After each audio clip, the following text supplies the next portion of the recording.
Pakistani cricket team के लिए यहाँ पर तारीख की सबसे बड़ी और सबसे चौंका देने वाली खबर सामने आ रही है। वजीर आजम इमरान खान ने पाकिस्तानी क्रिकेट टीम में साबिक कप्तान शाहिद खान अफरीदी और इसके अलावा मोहम्मद आसिफ को टीम में शामिल करने का फैसला कर लिया है।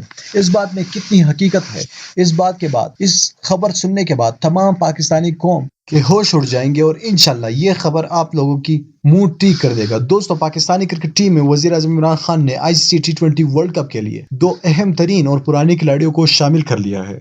इस वीडियो में हम आपको इस वीडियो में डिटेल से कंफर्म एक एक बात बताएंगे, लेकिन वीडियो में आगे बढ़ने से पहले आपसे गुजारिश करूंगा कि इस वीडियो को लाइक कीजिएगा, चैनल को सब्सक्राइब कीजिएगा और नीचे कॉमेंट बॉक्स में हमें बता दीजिए कि क्या आईसीसी टी20 वर्ल्ड कप में शाहिद खान अफरीदी और फास्ट बॉलर जो कि पुराने फास्ट बॉलर थे मोहम्मद आसिफ को शामिल कर लेना चाहिए या नहीं। नीचे कॉमेंट बॉक्स में अपने राय से आप लोगों ने हमें जरूर आगाह करना है। दोस्तों, वजीर आजम इमरान खान के जो अब तक सबसे पहले पाकिस्तानी क्रिकेट टीम में जबरदस्त खिलाड़ियों को शामिल किया था, उन्होंने वर्ल्ड कप के लिए 2 जबरदस्त और पुराने खिलाड़ियों को शामिल करने का इंदिया दे दिया है।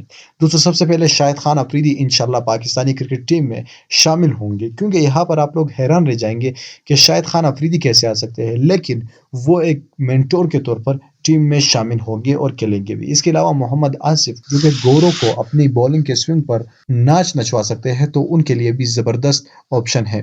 दोस्तों, इस वीडियो को लाइक कीजिएगा और चैनल को सब्सक्राइब कीजिएगा। नीचे कमेंट बॉक्स में हमें बता दीजिए कि क्या वजीर आजम इमरान खान ने जो ये डिसीजन लिया है कि शाहिद खान अफरीदी और मोहम्मद आसिफ को टीम में शामिल कर लिया जाए, आप इससे कितना मुत्तफिक है। नीचे कमेंट बॉक्स में अपने राय से जरूर आगाह कीजिए। अल्लाह हाफ़िज़।